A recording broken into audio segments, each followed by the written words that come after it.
Allah yang dimuliakan di dunia dan di akhirat. Amin. Ibu-ibu bapak yang dimuliakan Allah Subhanahu wa taala, telah kita ketahui bersama bahwasanya ibadah haji merupakan salah satu rukun Islam ya bagi kita semua, yaitu rukun yang kelima. Ya. Kata Rasulullah SAW dalam hadisnya, "Bunyal Islam wa ala khamsin syahadati an la ilaha illallah." Islam itu ada 5 fondasi. Yang pertama, syahadat la ilaha illallah wa anna Muhammadan Rasulullah. Ya, kata Rasulullah, "Bunyal Islam wa ala khamsin syahadati an la ilaha illallah wa anna Muhammadar Rasulullah wa tuqimas shalah." Yang kedua adalah mendirikan salat, wa tuqiyaz zakat.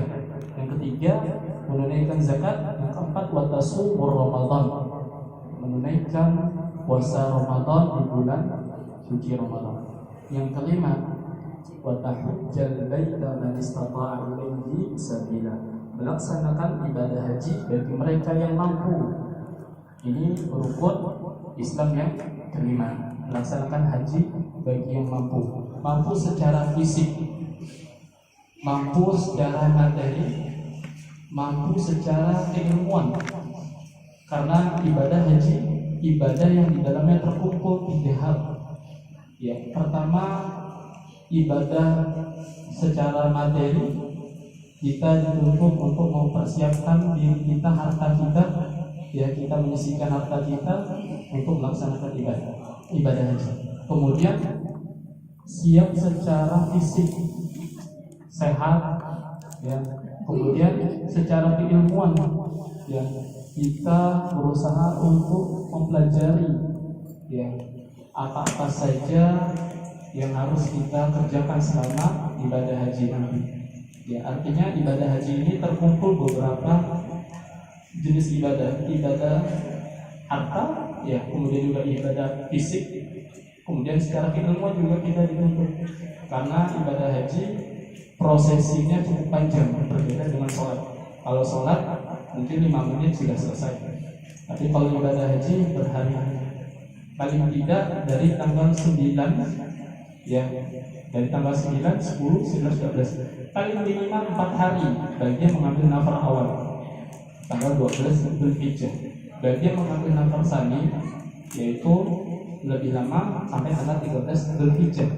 Adapun untuk Ibu Wenti Wulandari binti Sudiono sepertinya ngambil yang paling panjang, karena beliau mungkin sebagai petugas, ya, karena saya juga pernah menjadi petugas haji, tapi saya bagian di bawah Kemenak. Kalau Ibu Wulandari di bawah Kemenkes, ya.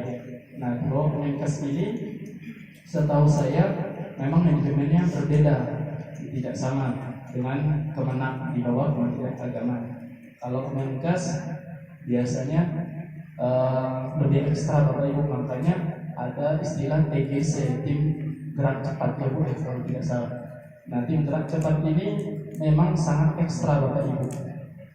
Beliau tidak hanya dituntut untuk mempersiapkan diri beribadah untuk dirinya, tapi juga beliau dituntut untuk menjaga kesehatan kondisi masyarakat atau jemaah haji Indonesia.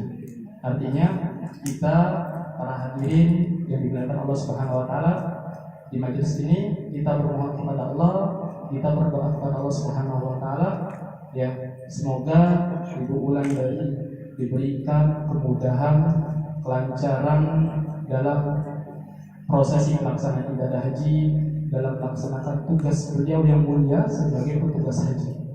Ini juga salah satu jihadnya beliau. Ya, jadi jihadnya itu, ya, menjaga jamaah haji agar senantiasa sehat walafiat. Tidak mudah Bapak Ibu. Kita yang hanya bawa diri untuk melaksanakan ibadah saja untuk diri kita itu cukup berat. Saya yang masih muda aja ketika melaksanakan haji, saya akui berat. Belum lagi kondisinya musim panas, lebih panas dari kota Pontianak. Apalagi, ya, beliau diberikan amanah lebih, dan insya Allah saya yakin dengan dibantu doa para hadirin sekalian, beliau akan melaksanakan ibadah haji karena suci dengan lancar, sehat walafiat, pulang ke tanah air sebagai haji yang mabrur. Amin. Ya. Ibu bapak ibu Allah Subhanahu wa taala, haji merupakan impian dan mimpi bagi kita semua, bagi umat Islam tanpa terkecuali.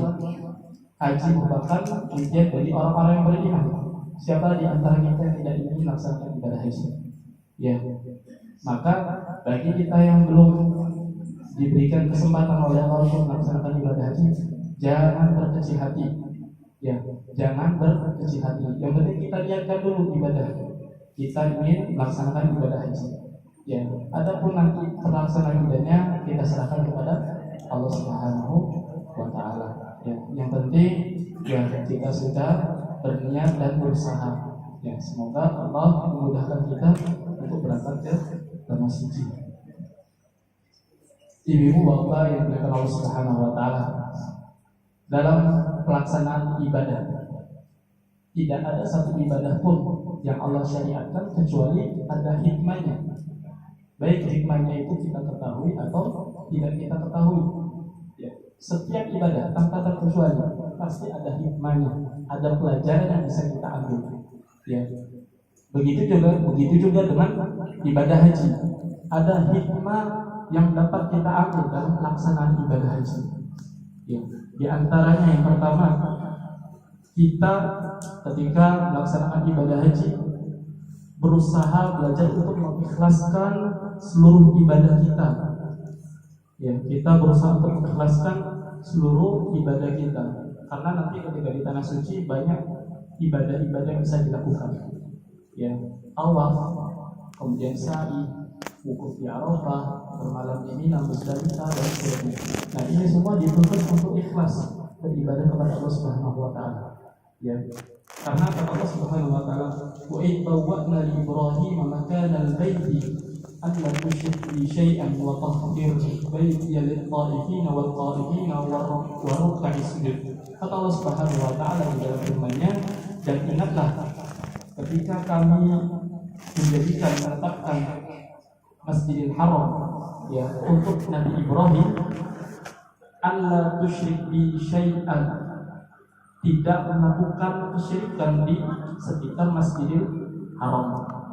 Wa tahhir baitiya lit-ta'ifin, dan sucikanlah Masjidil Haram dan sekitarnya untuk orang-orang yang melaksanakan tawaf, wal qa'imin, dan orang yang melaksanakan ibadah di dalamnya, wa ruk'is sujud, dan orang-orang yang melaksanakan rukuk dan sujud di dalamnya. Para ulama menjelaskan yang dimaksud dengan wa tahhir di sini suci secara hatinya, dijauhkan dari niat-niat buruk, dan suci dari kesyirikan. Karena dahulu di Ka'bah ada sekitar 360 berhala yang bergantungan di Ka'bah. Ya, di sekitar Ka'bah juga.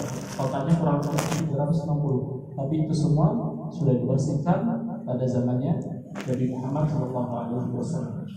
Ya, jadi di antara tujuan kita beribadah yaitu mensucikan hati kita, membersihkan hati kita, niat kita, ya, agar ibadah kita semata-mata karena Allah Subhanahu wa taala, bukan karena ingin dipuji orang lain. Ya, mungkin ada karena merasa ditanya terus kapan haji, mobil sudah numpuk di halaman 5 tapi nggak berangkat, akhirnya dia berangkat haji. Nah, niatnya haji ini bukan ikhlas karena Allah, tapi karena gengsi, karena malu. Jadi kita hikmah di antara melaksanakan ibadah haji ya untuk mengikhlaskan seluruh ibadah kita karena Allah Subhanahu wa taala. Kemudian hikmah haji ya, yang kedua akan mendapatkan ampunan dari Allah Subhanahu wa taala. Ya. Kata Rasulullah SAW di dalam sabdanya,